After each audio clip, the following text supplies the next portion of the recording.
Okay, good afternoon, good evening, and good morning. Saan man sulok tayo ng daigdig, ano? So, meron lang akong gustong i-post or i-vlog patungkol sa mga kandidato.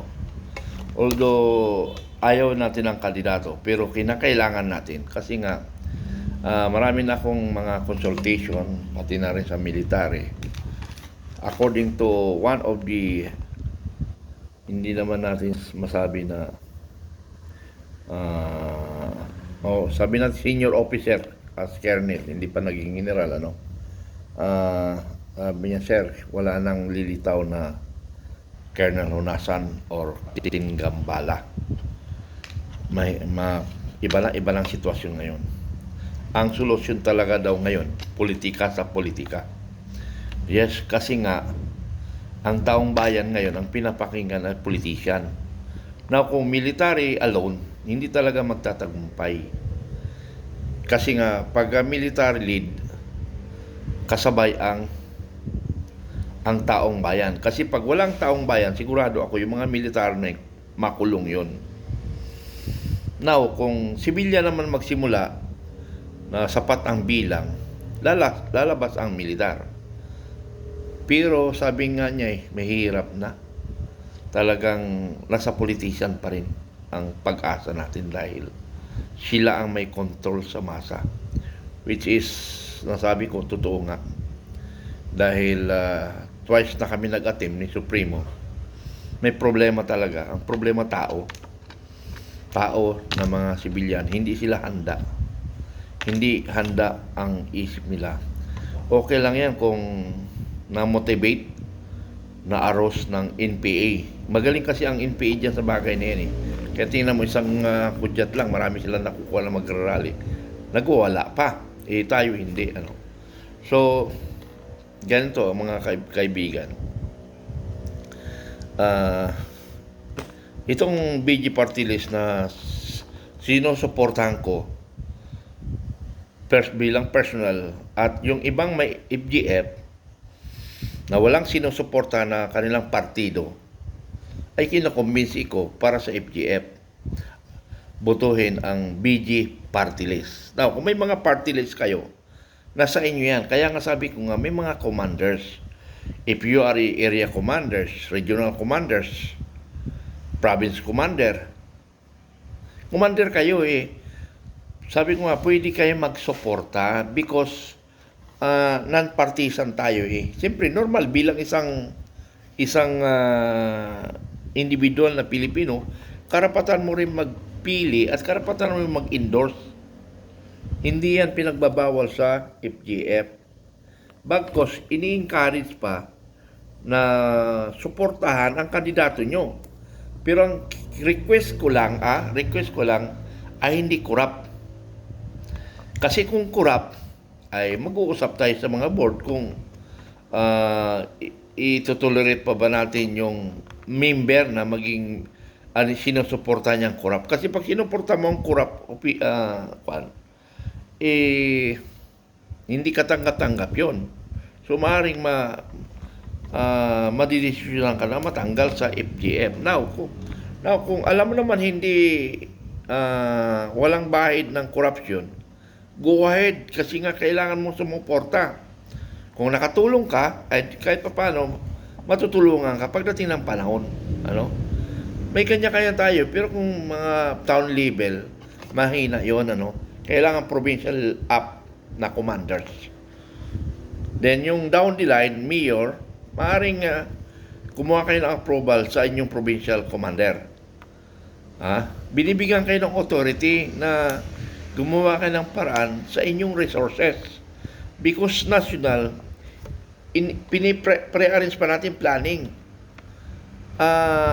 Katulad nito, wala pa tayong magsusuporta sa atin. Kung iaasa naman natin sa taong bayan, mahirap rin eh. Ang hirap kasi, mahirap pumasok sa pera eh. Malit na bagay, magiging controversial ka. So, habang hindi natin nare-rebut kung ano yung gusto natin, ano yung trend ng gobyerno o ng taong bayan, doon muna tayo. So, ini-endorse ko ang BG Party List. May mga iba, ang NOLCOM, ang Northern Luzon Command, ng 4 na region, mayroon siyang tinutos up yung nakalimutan ko yung in-endorse nila.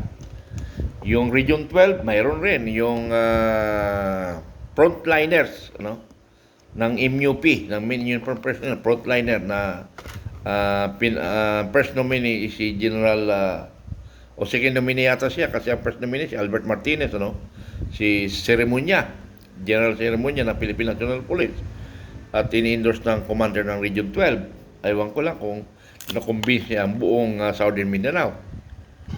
So binibigyan kayo ng leeway, ano? Sa ngayon maluwag tayo kasi nga wala nang pressure, hindi na napipressure na kailangan kumilos tayo kasi ganito, wala na. Kasi napakahirap. Nakita ko ang problema. Ang tao ang problema. Hindi natin mapagsabay. Pag pinersa mo naman, diyan nagagalit yung mga commanders natin. Kaya nga, maraming galit sa akin kasi napipressure lang nga sila. Pero hindi nila alam. And that is my duty. Ha? Dahil ayaw ko magpilyon na kung minasama, wala akong magagawa because I am the implementer of General Supremo. Ano? So, okay lang yan kasi nga, sabi ko nga sa inyo yung isang tube stop inalis kasi nga hindi makapag-perform, makapag-deliver ng tama. So, kung hindi rin ako makapag-deliver ng tama, anong masabi sa akin? Despite of the fact na gagawa tayo ng paraan, meron pa rin palpak kasi nga hindi nga natin natitest, evaluate yung ganong sitwasyon yung masa. So, ini-endorse ko ngayon ang BG Party List na siya ang lalaban sa Kongreso. Ang sabi nga dito, mamaya sa kwento, mamaya dudugtungan ko na lang kwento ng isang pastor, isang pastor. Dudugtungan ko na lang. Okay. Na nangako ako sa kanya na tutulungan natin siya. Kung gusto niyo lang, okay? So ako po, ito pong gagawin ko, ano po ito, delikado po ito. Sabi nga ng anak ko dati, baka mapas ka. Oh, ano ngayon? Ano ngayon kung mapas ako? Hindi ko to ginagawa para doon sa tao. Ginagawa ko to para sa bayan. Nung kausap ko po siya, nakikinig ako sa kanya. Ayoko po kasi talaga ng politiko. Alam niyo si Pastor Rudy, hindi po ako mahilig makipagkaibigan sa politiko. Hindi talaga. Sa totoo lang po. Although kakilala nila ako, never po ako lumalapit sa kanila. Kahit kailan. Pero ito po ang kaibigan ko, matagal ko na po siyang kaibigan. At hindi lang kaibigan, pastor po siya. Alright? Pastor po siya. At pangalan po niya yan, si Greco. Alright? So ngayon, habang nagsasalita po siya sa akin, hindi ko po nadidinig yung politiko na nangangako. Ang nadidinig ko ay isang pastor na nangangarap para sa bayan. Magkaiba po yun. Karamihan na madidinig yung mga politiko, nangangako yan. Pero sa totoo lang, yung mga politiko po, nagpaplano na po sila para sa susunod na eleksyon. Yan po dahilan yan. Kaya gumagastos sila ng malaki, kailangan maupo sila, huwag nawala sa posisyon kasi kailangan nila yung posisyon para magkamal ng katakot-takot na salapi. So, hindi totoong nagmamahal sa bayan yung mga nangangampanya. Naghahanda lang sila sa susunod na eleksyon. Pero itong kaibigan natin, nung nag-uusap kami ng isang gabi, kumakain kami, ang natidinig ko sa kanya ay isang lingkod ng Diyos na nangangarap para sa bayan. Mga kapatid, alam po ninyo, dito po, baka hindi nyo alam, dito sa simbahan natin, ang dami na po niya natulungan. Isang tawag ko lang po sa kanya. Sabi ko, bro, may nangangailangan sa ospital. Kulang ang budget. Sige, pastor, bigay mo sa akin, sa ang ospital, ano sakit, sino, doktor, bla bla bla bla. Wala pang 24 hours na ibibigay. Ang dami na po, tahimik lang. Right? Sabi niya sa akin, pastor, kapag binless ako ng Diyos na maupo sa kongreso, sabi niya, lahat ng budget ko, libre ospital, libre na gamot, hindi po yun yung mga PhilHealth, no? Kasi ang laki po ng budget. Mga kapatid, bilyon ang pera na pinag-aagawan sa kongreso.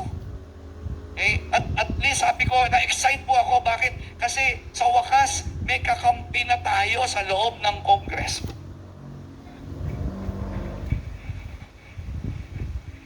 Alam niyo kung bakit ako emosyonal? Kasi gusto ko magsumbong sa mga may nagnanakaw. Kanino ako magsusumbong? Eh yung pagsusumbungan ko, magnanakaw din. Kaya ako emosyonal. Kanino ka tatakbo? Wala. Sabi ko sa kanya, chairman, kasi siya po yung naging chairman ng PACC, Presidential Anti-Corruption Commission under PRRD. Ang dami niyang pinakulong ng mga tiwaling opisyal. Dami niya po tinatanggal sa pwesto sa customs, sa BIR. Ang dami niya po. Mahigit 100 po yung ngayon ay nililitis yung kaso dahil sa pagnanakaw sa gobyerno. Siya po ang gumawa nun. Ang dami niya pinahuling mga pulis, natanggal sa pulis dahil sa drugs. Kaya sabi niya sa akin, Pastor, pag-pray mo ako at sana bigyan tayo ng tulong ng Panginoon. Sabi ko sa kanya, Chairman, nag-iisa ka lang. Lahat kalaban mo sa Kongreso, paano ka mananalo? Gusto ko kayo sagot niya. Sabi niya, Pastor, si Moses, isa lang na tao. Pero ginamit ng Diyos. Si Noah, isang tao lang. Pero ginamit ng Diyos. Ngayon, mga kapatid, siguro, kahit magalit po kayo sa akin, karapatan niyo po yan. Okay? Kung magagalit po kayo sa akin, kasi mamaya i-picture nyo sa Facebook, sa dulos, nangangampanya, ginagamit ng simbahan, okay lang po sa akin. Pero isama nyo na rin po yung sinasabi ko. Ang sinasabi ko, kaya ko po siya gustong tulungan. Una, pastor po siya. Kapatid ko po siya sa Panginoon. Pangalawa, kaibigan ko po siya. Alam ko, hindi magnanakaw tong tao na to. Alam ko talaga. Matagal na kami magkaibigan yan. Ang dami niyang natutulungan. Ang ganda ng puso niya. At higit sa lahat, ito pong ginagawa ko ay para sa bayan, hindi sa kanya.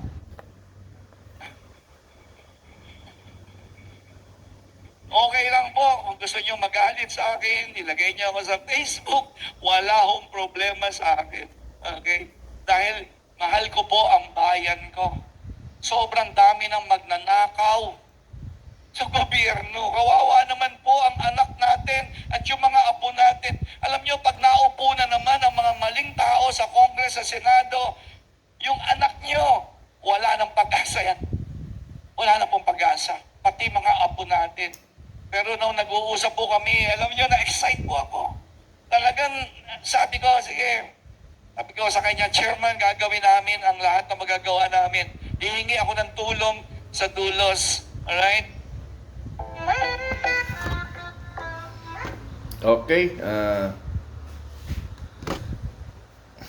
BG Party List. Ang first nominee ay si former Secretary Grigo Bilica ng PSCC at ang deputy niya, ang second nominee ay si Yusek General Carlos Kita na isang mista ni Supremo So, yan yung mga in-endorse ko. Kaya ko kinot yung sinasabi ni Pastor patungkol kay Pastor Grigo Bilica ay yung term na sinabi niya, hindi nangangako pero nangangarap sa Pilipinas, sa ating bayan. Ganon rin ako, hindi nga ako politician, pero nangangarap ako na maging mabuting Pilipinas, ang ating bansang Pilipinas. Paano gawin yon? Hindi pwedeng biglaan yan Dahan-dahan, gradual. Kung mamatay man ako, kung patay na ako, at least may nabuo akong grupo na patuloy na nagsusubaybay para sa mga tiwali na sa gobyerno. Hindi natin magawa biglaan kasi nasubukan na namin ni Supremo twice Hindi, nag-failure talaga. Kaya na-abort because ang tao hindi nagkakasundo sa gusto na mangyari. Kaya nga sabi nga ni Pastor, kung hindi ngayon, kailan? At kung hindi natin magagawa, kawawa ang mga anak natin. Totoo yan, kawawa ang anak natin. So magantay na lang tayo magiging kawawang anak natin. Kasi nga wala tayong pagkakaisa. Now, sinasabi nyo, napakarami FGF. Yes, FGF. Ibig mo sabihin, FGF ang bibigay ng solusyon sa Pilipinas? Ang dami nating Pilipino, 120 20 million tayo, tapos FGF. Hindi naman natin sinisweldoan eh. Kung ganun man ang nasa isip natin, yung EFP ang panawagan natin. Kasi sinisweldoan natin. Itong volunteer lang ito. At saka ang iba nabibili. So, nagdi-decrease tayo. Sabi ko nga, kung Mindanao ito, hindi na ako magsasalita dito. Dahil hinog na ang Mindanao.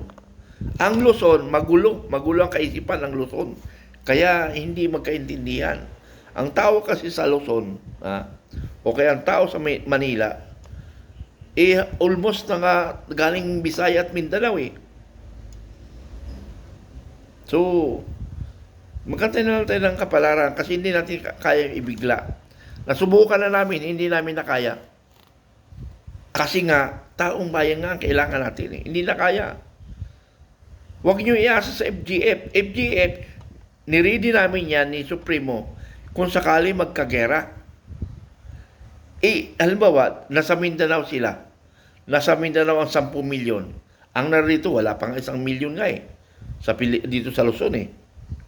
Hindi pa kumikilos. Kasi nga, una pang gastos eh. Na kung galing Mindanao, ang bawat isa, ang requirements nila para makag-survive na 1 linggo, kailangan nila ng siguro sa 1 linggo, 5,000. 5,000 sa 1 milyon, ilan yun? So, hindi biro. Kaya nga, sa totoo lang, wala nang troll sa akin, wala nang troll. Kung hindi yung mga dirty mind na lang.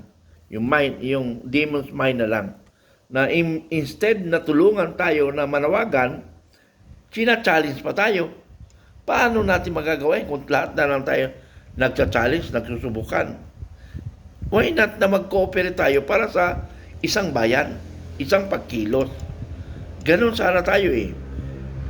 Hindi naman ang FJ para binuo, para lang organisasyon, para lang masabi, ay, dito na kami, dito na. Hindi.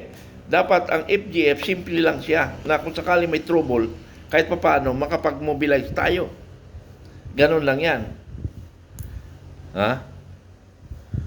So, yun yung kaya ko ni-endorse ang BG Party List, na kung saan yung second nominee ay naging boss ko, na Mr. Supremo, si Secretary Grigo Bilica. Kilala ko naman ang kanyang pagkatao eh. Ngayon, kung hindi matupad, yung sinasabi niya, pinag-usapan namin, ako ang makakalaban niya. Pero hindi darating tayo sa punto na yun.